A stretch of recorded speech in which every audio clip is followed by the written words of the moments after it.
bat at the side of the goal, had to be tapped away by, look out by Allen, and now it's Gabriel D'Amico giving chase, but Hubbard way out of the net, and he plays it to center. Great job and good hustle by the Bentley goaltender. Oh my. But now D'Amico is on a breakaway. He's in, saved by Hubbard.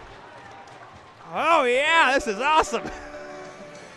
It is the matchup between a dynasty and a team looking for a first championship. Good afternoon, ladies and gentlemen. Welcome back inside the New England Sports Center. Tyler Kuehl alongside my color commentator for this ACHA Women's Division I National Championship game, Peyton Turnage, as we see the Liberty Flames, the #1 undisputed #1 Flames, taking on the Minot State Beavers. Peyton, these two teams differing paths here to the championship game. Liberty yesterday, a scare against Adrian College, the #4 team, where they started their backup goaltender, almost costed them.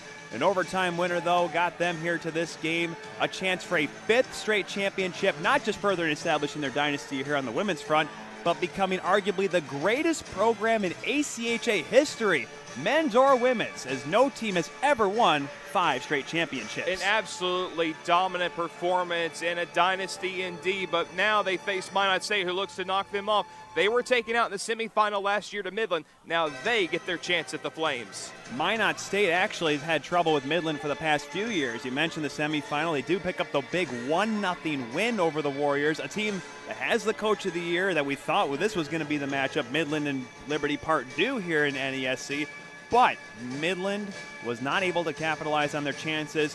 And really, it goes through Jordan Calveda for Minot State. She's the only player with 30-plus points. As really, though, the good thing for Minot State, scoring by committee has been their key. Yeah, if you look at the stat line, it's either 1 goal or no goal across the board. Jordan Colbita, though, 5 goals on the tournament. Look for them to lean on her. But again, scorer by committee. That means you've got depth up and down your lineup. You can roll all 4 lines and try to hem down this impressive Liberty team. It's going to be an interesting goaltending matchup as well, as we're going to see Haley Beaver get in the net for the Beavers. How apropos the name. She's really taken over the job from Jordan Ivanko. But then again, Amanda Story on the other side, she's the established goaltender for the Flames. 2 really good goaltenders on 2 really good teams. And Amanda Story saving the day. As you mentioned, the starting goalie for Liberty pulled after a 4-1 deficit. Amanda Story shut the door and allowed them to come back and win 5-4. We look for her to be a dominant goaltender just like she was last year. It is Liberty and Minot State. Minot State's never been to a championship game before. They'll try to make do on their first attempt, while Liberty looks for that 6th championship in program history. Let's send things down to ringside to our public address announcer, Andy Storrs, as he gives us the starting lineups, the anthem, and then it'll be puck drop between the Flames and the Beavers on Hockey TV. Beaver, the junior goaltender, leaving it behind her own net, kind of taking a tumble after getting checked with number 16, McKenna Beard. Now it's pulled off the wall. One-timer! Oh, what a save made by Beaver! Robbing Zosha Adamak. Kind of more or less a necessary penalty paid, or else Battles would have been all by herself. Less than a minute to go here in the period. A shot, they score!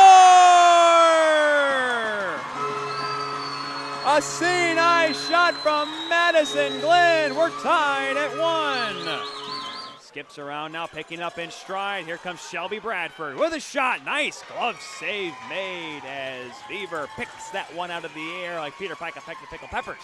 Haley Beaver Towards the goal as now here comes Minot State. The other way, Jillian Gervin stops up, sees traffic, gives it for Ackerman. Ackerman with a shot, save made, rebound. Oh, and another magnificent save by Story. Follow-up chance that is blocked, just coming on over as Adamak. Send out the Zasha Adamak line here for the Flames. It's 1 on back though by Sydney Spicer of the Beavers. In the corner now, centering pass out in front. Oh, what another great save. Best one of the day right there, the blocker of Story. Robbie Calbita, another try, goes through the slot and wide. See, Battles is there first. Great hustle once again. Trying to get it in front, but it's taken away. Calbita now with 25 on the clock. Coming on in, gets dumped. Gets it in the zone without possession though. But it's turned over. Trying to get a shot off of Spondele. She's knocked down. In the corner with 14 seconds to go. Sigurdsson, it is a chance. It's blocked. Blocked by Fussy. Out to center.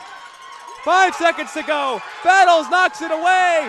And for the 5th consecutive season, the Liberty Flames have won the national championship.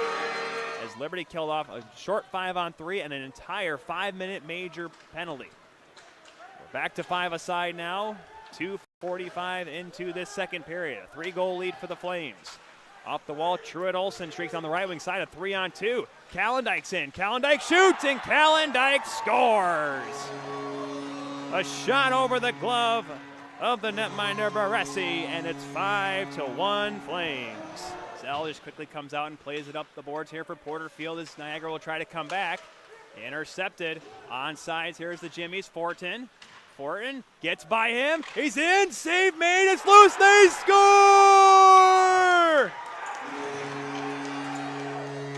Brad Fortin, the hero, and the Jimmies will have a date with the Bobcats in the quarterfinal. Folks, inside the New England Sports Center, Tyler Kuehl alongside Peyton Turnage. Period number 2 set to commence between Liberty and Minot State.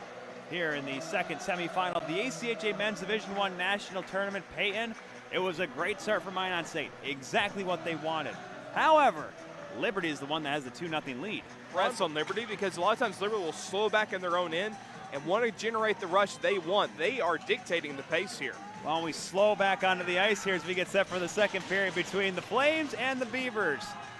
Liberty behind the net. Cochran out in front. Nice little chip play and a backhander pushed wide of the goal. How did that miss? Now Barley once again on the late man coming off the bench with Sheldon. Now tries to damn it at the side of the goal. Save made that time by Verostek.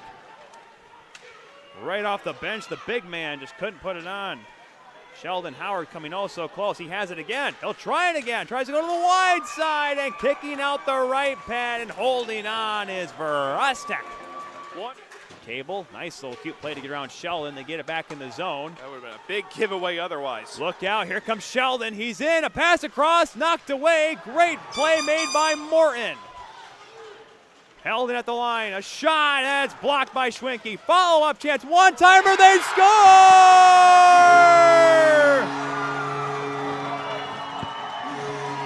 Josh Peterson left alone, and we are tied. Trying to play a little catch. Sheldon looking. Davis Sheldon, 8 seconds left to go on the power play. Moffitt at the top circle. Drops it off for Kadoff. Kadoff looks for a pass. Bad angle shot, save made. You follow up, tries to wrap it, can't. Sheldon waits. Moffitt, one-timer, scores!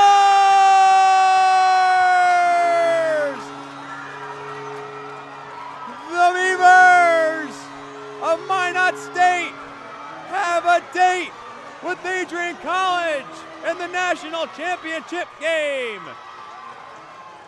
Tristan Johnson will wind it up here. Nice little couple passes, finds England across the line. Moves on and over here for Simon with 23 seconds to go. Flipped it up in the air, look out. Touchdown ahead for Seth Cushing. Seth Cushing short-handed. He's got Freeman with him. He waits, he passes, and he misses it. Oh, maybe a little too cute, short-handed for Mary. They miss a glorious chance. We remain tied at 1. Maybe one last rush here for St. Thomas. Here's Jed England with 5 seconds to go in the period. He shoots, save, and the rebound misses Simon as time expires. The flea check. Ian Thomas will quickly switch off. It is Johnny Witzke. Now it is Thomas. And flea check. Back across. Witzke wants to shoot. Looking back door. They score! What a tic-tac-toe play. Tipped on in by Petrie. We're tied at 2. Line change with 105 seconds to go in regulation. A powerful team like Mary will gladly take advantage of your mistakes. Look out, Tristan Johnson. Hermes, oh, and a great save by the blocking arm of Kyle Hayden. But lo and behold, they give up one of their own, a rare one from the Marauders. Big bump thrown by Breezy on Seth Cushing. Can he be the hero once again when Mary needs it most? Or can the Tommies get something going as Breezy gets it out to center? Be some room now for the Marauders. Like you said, 5 minutes left here. We're halfway through the overtime. Mary needs to score if they want to move on. Shot by Lilico, knocked down, a juicy rebound save. It's still loose. Lilico fans on the third attempt. Pushed on forward. Here comes Simon back for the Tommies. Trying to dance by Nagurski, but he's kept out to the outside while the rest of his mates go for a line change. Still on it though, Simon. Simon's in front, saved by Hayden. Big save. Here's Tristan Johnson and a glove save by Kyle Hayden. rush that time by the Marauders. A lot of snow in front of the bench, and Isaiah Thomas fell over it. Fleechek now will come on ahead. He has Thomas to his right. He gives it to him. Thomas drags. Thomas fakes. Thomas can't complete it. Witzke follows up, and I don't know what the hit, but it didn't go in. Holy cow. Mary so close from advancing to the semis. Shot by Thomas. Save made. Hopfear picked up now as here the Tommies try to clear. Thomas made a game-ending move. It just didn't happen. Up to the wall. Witzke trying to hold it in. He does on first attempt. Hermes can't clear. Johnson can't clear. The captain from Mary couldn't hold it in entirely as Fleechek has to retreat. Let's see if the legend Alex Fleechek has anything left in the bag here. Here is Lenertz now with 2:45 to go. We see Hayden creeping out of the goal down to our right. We'll see if that becomes a factor here. Mary needs to win. Oh, surely to goodness you can't do it this early. St. Thomas just trying to hang on now.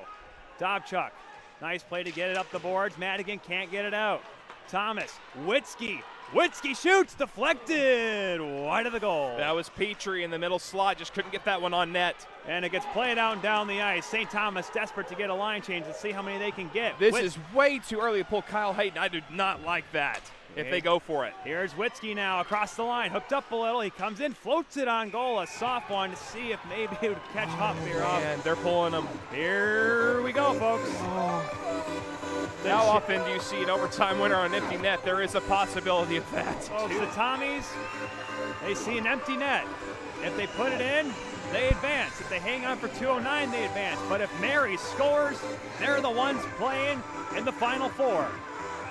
Face off to the right of Hopfear.